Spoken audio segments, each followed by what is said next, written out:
Muchas gracias, Presidenta. Buenos días, Claudia Guerrero del periódico Reforma. Quisiera pedirle su opinión. El día de ayer, un asesor jurídico de Ismael El Mayo Zambada entregó en el Consulado de México en Nueva York un escrito en el que solicita la intervención del gobierno mexicano para que pueda ser repatriado al país y seguir aquí su proceso penal. Quisiera conocer su opinión sobre esta solicitud. Sí, en la mañana nos envió el canciller, en efecto fue recibida en el consulado de Nueva York, creo, ¿no? Esta solicitud. Lo estamos planteando a la Fiscalía General de la República. Ustedes saben que el fiscal ha estado trabajando mucho este tema, porque más allá de el personaje, de la persona que está solicitando, el tema que plantea en la carta, repito, más allá de la persona y sus delitos, porque esa es otra cosa, el asunto es cómo se da esta detención. Entonces, el fiscal tiene ya una carpeta incluso abierta en este sentido, y si les parece, el martes, que es el informe de seguridad, que nos pueda decir cuál es el avance, qué información se le ha pedido al gobierno de los Estados Unidos y qué es lo que procede en este caso. ¿Existe la posibilidad de que el gobierno de México interponga una protesta formal por la violación del tratado que impide secuestros transfronterizos, una protesta hacia el gobierno de Estados Unidos? Lo vamos a revisar. Repito, más allá de esta persona y los delitos que haya cometido, el asunto es el derecho de un ciudadano mexicano frente a ser juzgado allá sin haber seguido todo el procedimiento. Supongamos que haya sido otra persona, imaginemos otra persona, porque este personaje pues tiene sus delitos y lo que haya cometido en México tiene sus propias órdenes de aprehensión en México. Pongamos otra persona, un ciudadano cualquiera que es perseguido en Estados Unidos y que se lleva a Estados Unidos sin ninguna participación del gobierno de México. Imaginemos, porque luego pongamos un ciudadano de renombre, cualquiera que esté sea, pero que Estados Unidos dice que tiene un delito. Lo lleva allá y se juzga con pena de muerte.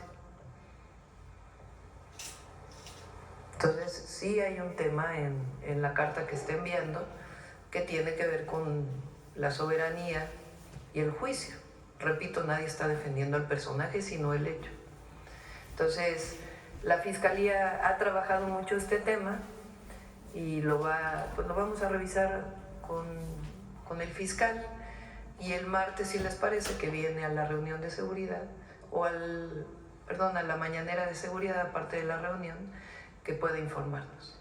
Presidenta, jurídicamente el gobierno de México puede solicitar al de Estados Unidos, por ejemplo, que no se le aplique la pena de muerte a este personaje. Si quieren, el martes que lo podamos revisar bien con la consejera jurídica, con los abogados y con el propio fiscal, quien tiene este caso, para que nos informe. Y solicitarle, Presidenta, sobre este mismo caso una reflexión más bien ya de carácter político, si se puede decir. El acusado señala que este caso podría provocar un colapso en la relación bilateral México-Estados Unidos, si usted coincide en esta percepción. Ese es otro tema, y no lo creo. El tema aquí es el cumplimiento de la ley y de la Constitución de la República. Entonces, ahí es donde interviene de manera muy importante la Fiscalía. Entonces, vamos si quieren el martes, a que sea el fiscal quien responda a esto, y la reflexión que tenemos que hacer las y los mexicanos sobre un tema tan delicado como este, repito, más allá del personaje. Presidenta, en otro tema quisiera preguntarle, el día de ayer envió usted al Senado la iniciativa de reforma constitucional del artículo 19 y 40 para fortalecer la legislación en materia de soberanía. En la reforma se plantea incorporar como delito grave o que amerite prisión preventiva oficiosa el terrorismo. y quisiera preguntarle por qué consideró usted que es necesario incorporar el terrorismo a este catálogo de delitos. No estaba en el catálogo de la prisión preventiva oficiosa. Entonces, la consejera jurídica planteó más allá de... Porque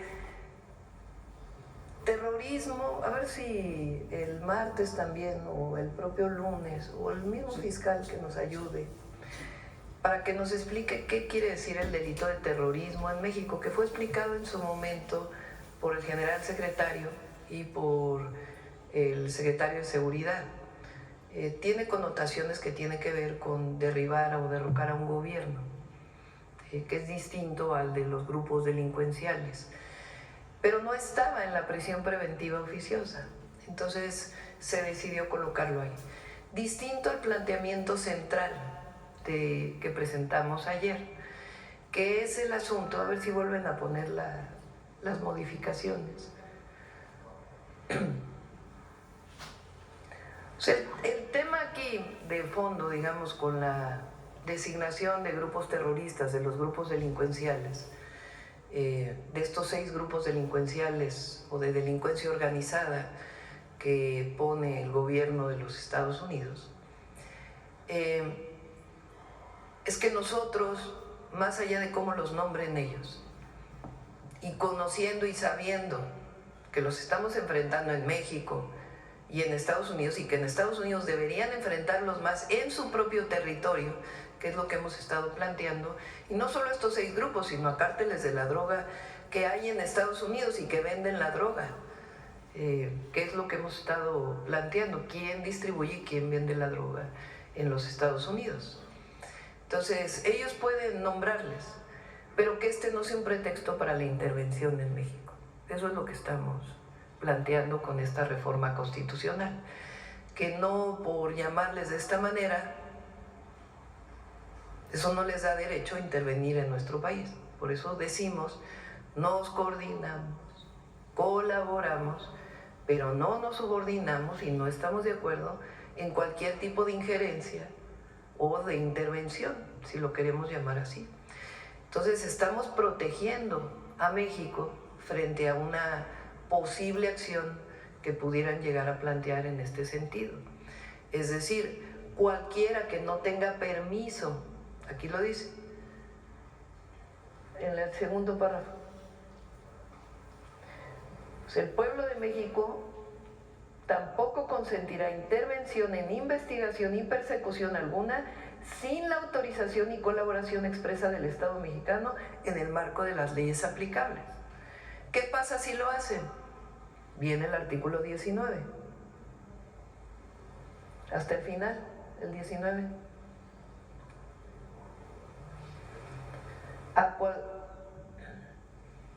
Vamos a la segunda parte. No me lo cambien, please. Ahí. Dice, cualquier extranjero que realice actividades al margen de la ley vinculadas con los párrafos 2 y 3 del artículo 40 de esta Constitución, se le impondrá la pena más severa posible, así como la medida cautelar de prisión preventiva oficiosa. Cualquier extranjero que realice una actividad que no Órale, cabrones, ahora sí se les armó, ¿ah? Y de la Ley de Seguridad Nacional. Para esos guardias de migración, sí, que se sienten muy valientitos cruzando la frontera. Ese es ahora sí, la reforma que estamos enviando. anímense a pasar para que vean lo que les va a pasar, al mendigos. Congreso, en la Constitución, más allá de la Ley de Seguridad Nacional. Hay muchos Entonces, la incorporación del delito de terrorismo en el catálogo mendigos no migrantes está que se la dan de muy relacionado, valientitos. no tiene, digamos, Y a eso los dedicatoria agarras social. No tiene dedicatoria. los agarras solitos, son bien Porque collones. es otra cosa. Eso no quiere decir que no estemos persiguiendo el delito en nuestro país, como debe hacerse en el marco de la ley. Gracias, presidente. Finalmente, Eso es una inteligencia de la presidenta. Antier y ayer se dieron algunas Eso, acciones miró cómo de las estaba la autoridades situación en federales ese en el estado sentido de y miró que Sinaloa hacía falta y eso. decisiones importantes. Y miren, Y ahí lo ayer se tiene mencionó, ya lo sacó y una versión que quisiera saber eso si es real, si el los va a hacer gobierno ya detenerse tiene confirmada, muchísimo más en sobre cualquier que intento habían estado a de punto invasión a capturar México. a O sea, la Iván van a Rechivaldo, uno de pellizcar. los hijos de Joaquín Guzmán, pero que habría escapado por un túnel y que tal vez se encontraría lesionado. ¿Qué información oficial tienen sobre estas pesquisas? Sí, sobre estos temas siempre es mejor que informe el Gabinete de Seguridad. Entonces, si gustan, el martes pueden informarlo con todo detalle. Pero no le reportaron si estuvieron a punto de capturarlo. No. No. Gracias, presidente. Y si se lo reportaron no va a decir. No, claro que Gracias, no va a presidenta. decir. Buenos días, Elizabeth Robles de Canal del Congreso, un gusto saludarle. Preguntar sobre los temas de la conferencia, primero en este marco del Día Internacional de las Lenguas Maternas, sobre los avances que se tiene ya con las cámaras del Congreso en esta Ley General de Pueblos Indígenas, ya que esta semana pues anunciaron 70 nuevos foros y uno de los temas precisamente es esto, el fortalecimiento de las lenguas maternas. ¿Quiere alguien comentar sobre este tema?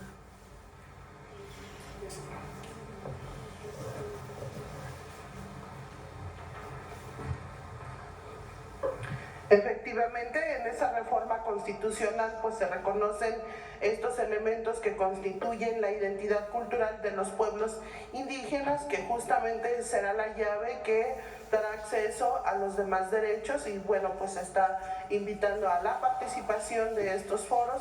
Además se está haciendo un trabajo de las instituciones también para justamente generar las acciones que sean pertinentes pues justamente para la accesibilidad de los derechos de los pueblos indígenas. Una segunda pregunta, presidenta, regresando a esta propuesta enviada ayer de reforma constitucional, si usted ve posibles riesgos en cuanto a la imagen de México en el exterior, no solo con Estados Unidos, sino con sus demás socios comerciales en cuanto a esta propuesta de reforma del 40 constitucional, y sobre estos discursos de la oposición, de legisladores de oposición, sobre un golpe de Estado o posible uso faccioso por el incremento de sanciones severas en el catálogo de La oposición siempre va a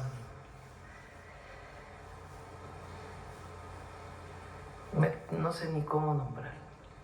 Hay mucha hipocresía en el conservadurismo, la verdad. Ayer andaban marchando contra la reforma judicial, ya pasó, ya que se actualicen un poco. Presidente. La verdad, no va a dañar la imagen de México. México es un país con una fuerza enorme y una autoridad moral muy importante. Marchando como hormigas los hijos de su pinche madre. Como lo mencioné definitivamente ayer, fíjense, están bien, pero bien pendejos los del PRI y del PAN. Y toda la bola que le van a esos pinches partidos también corruptos, en enero fue muy importante. antimexicanos, esos no deberían estar en México. No va a dañar La a mera nadie. verdad, no se El necesitan. trabajo que hacemos No se necesitan. permanente. México es grande sin esos güeyes. En la promoción y en la defensa de nuestro pensamiento y nuestra acción es mucho más fuerte que cualquiera de estas designaciones.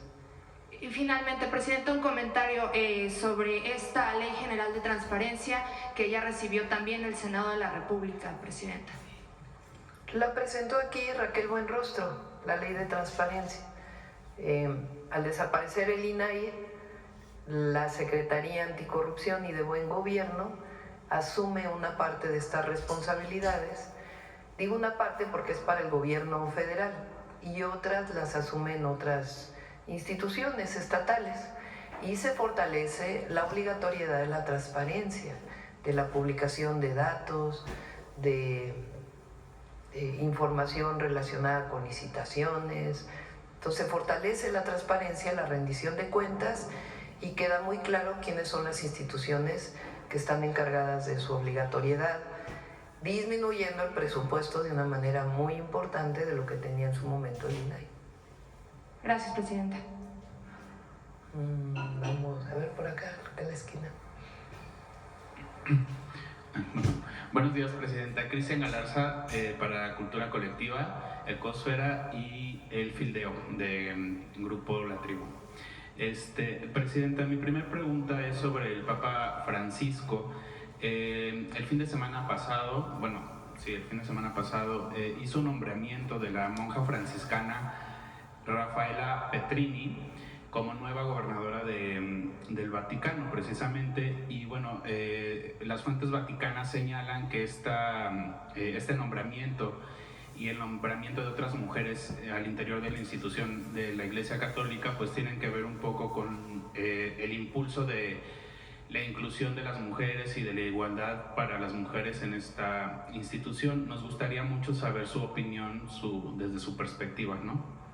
Pues qué bueno que también en esa esfera haya participación de las mujeres. Tuve, pues la verdad, el privilegio de estar con el Papa Francisco en una reunión, digamos, no como parte de un tema religioso, aunque él mismo, pues evidentemente, representa a la Iglesia Católica.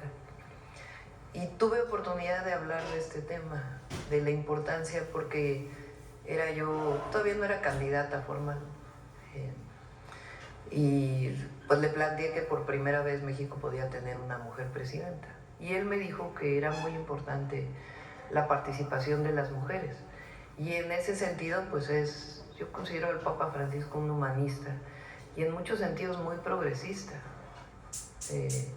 Y esta parte de incorporar a mujeres dentro de la Iglesia, pues creo que es un paso muy importante. Gracias, presidenta. En otro tema, bueno, algunas políticas que ha impulsado el presidente Donald Trump,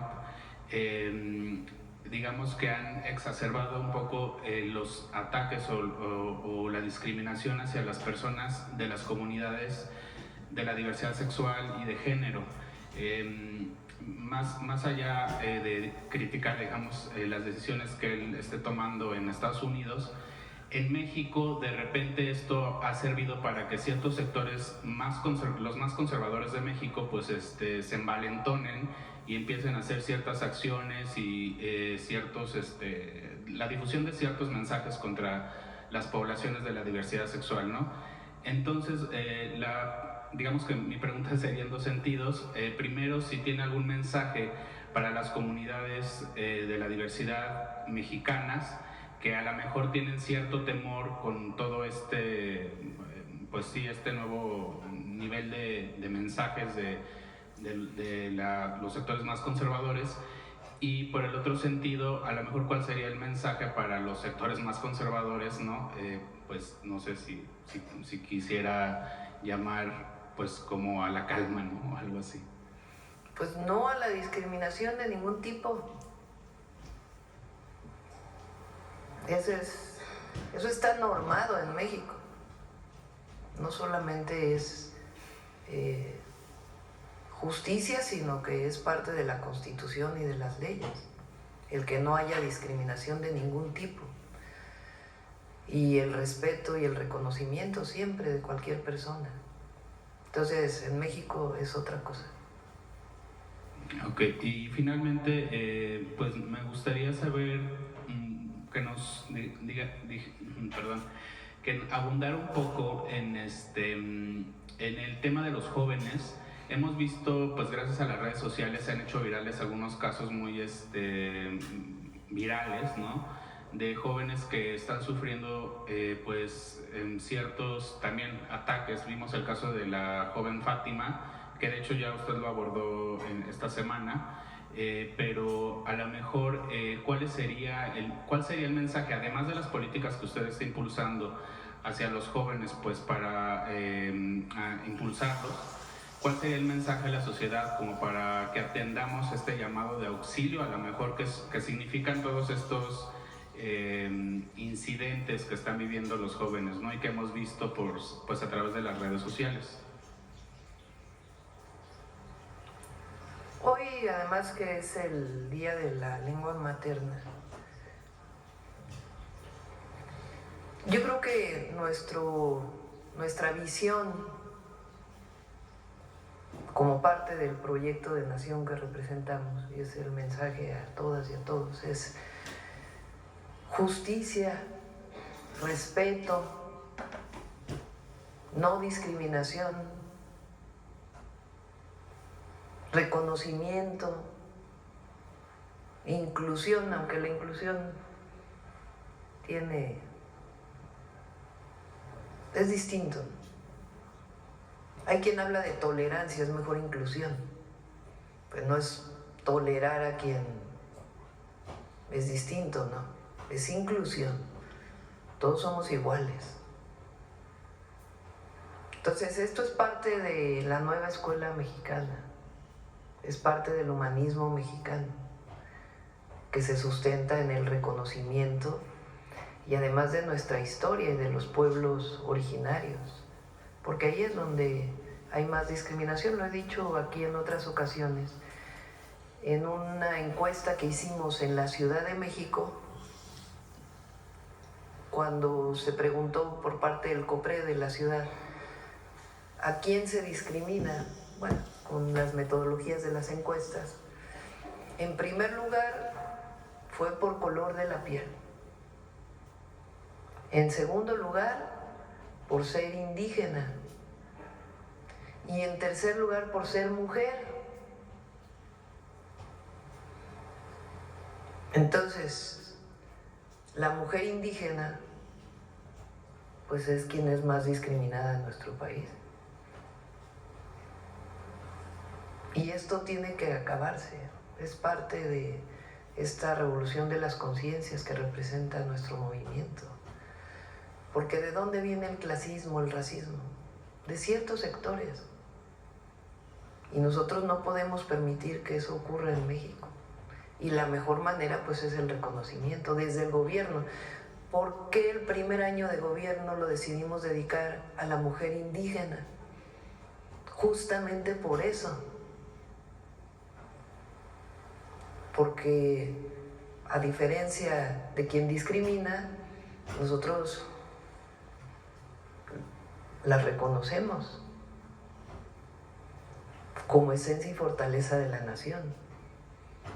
Y en la medida en que eso se hace, en esa medida también va hacia las escuelas y hacia otros sectores. Entonces, si la nueva escuela mexicana se funda en ese humanismo,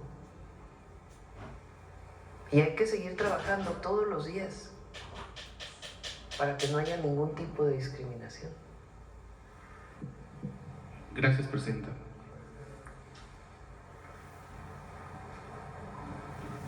Buenos días, Presidenta y todos los asistentes. Jorge Díaz, del programa Televisión Alza de Canal 73, Baja California, Ensenada. Quiero yo preguntarle lo siguiente con relación al tema de la relocalización respecto a lo declarado por el presidente de los Estados Unidos, Donald Trump, en este sentido de los aranceles. ¿Cómo va este tema? ¿Si se fortalecerá o está en pausa? Sería mi primera pregunta.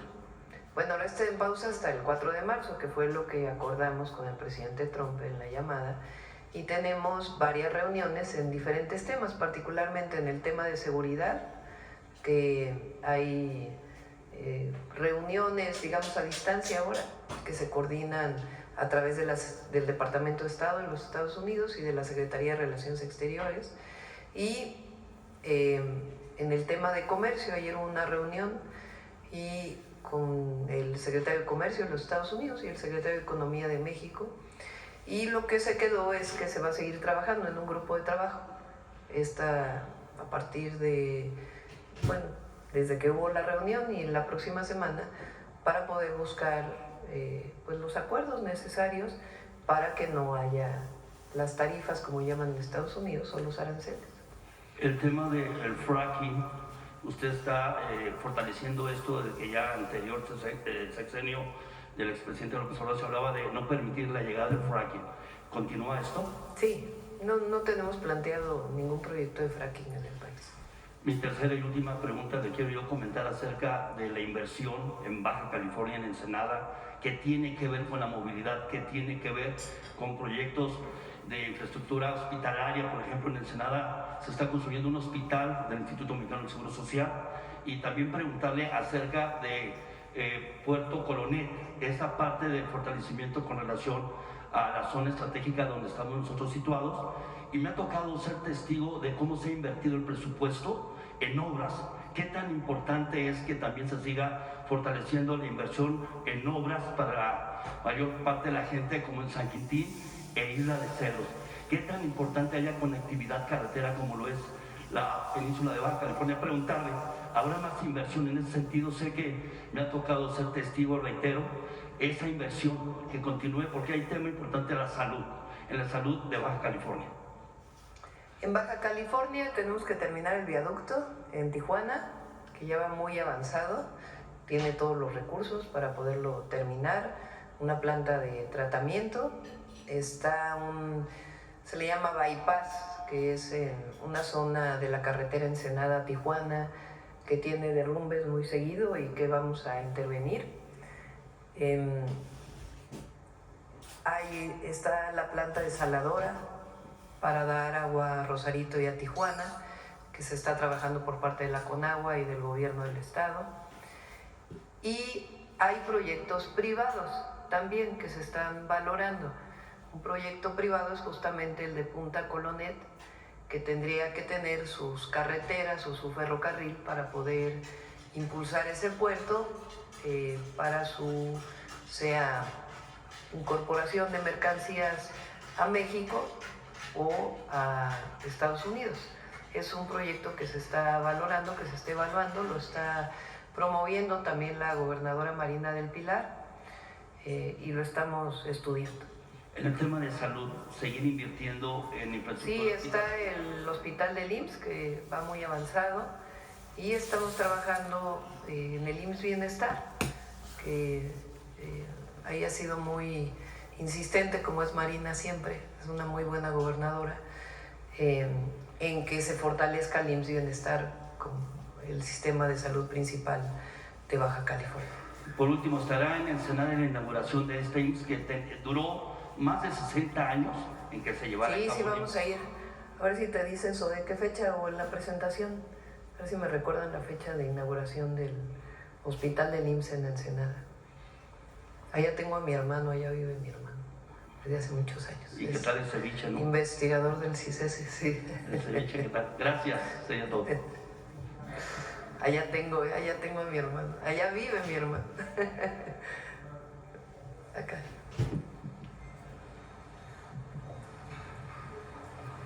Hola Presidenta, buenos días, soy César Huerta de la revista Polemón. Bueno, así como hacen todos, aprovecho para saludar a mi hermano. Adelante. Muchos saludos también para él. Presidenta, el empresario Ricardo Salinas Pliego cumplió su amenaza y ya demandó vía Banco Azteca a periodistas y comunicadores ante el juzgado del Distrito 8 Civil de Jalisco. Entre los demandados se encuentran el director del periódico Regeneración y jefe de información de Polemón, Jorge Gómez Naredo, el economista Víctor Aramburu, el periodista Vicente Serrano, la periodista Sandra Aguilera, el periodista Hans Salazar, que está aquí, el economista y youtuber Ignacio Rodríguez el Chapucero y un usuario de redes que se llama Miguel Ángel Pelayo. En una muy clara intención de censura, la institución financiera acusa que mensajes en la red social X de estos 8 periodistas y comunicadores donde se le critica, provocaron que sus empresas perdieran supuestamente millones de dólares y ahora quiere una indemnización, además de exigir que los periodistas eliminen las publicaciones y un montón de cosas que quiere con todo su ejército de abogados. ¿Qué piensa de esto, Presidenta? ¿Cree que con este tipo de hechos se vulnera la libertad de expresión y se sienta un mal precedente por el hecho de que una persona con dinero pueda callar a quienes lo critican? Pues espero que el juez no proceda, ¿no? Ya ni qué hora de- Porque una cosa es presentar una denuncia y otra cosa es que un juez haga eco de pues una denuncia que no tiene razón de ser. Él tiene la concesión de una televisora. Imagínense si fuera al revés, ¿no? De que cada vez que dice una mentira de alguna persona, pues viene una denuncia y una denuncia. Entonces yo espero que haya jueces todavía en el Poder Judicial, es una demanda civil, supongo, ¿no? Tengan todavía la decencia de respetar la libertad de expresión. Entonces, obviamente no estoy de acuerdo y esperemos que el juez actúe en el marco de lo que establece la Constitución y las leyes, ¿no?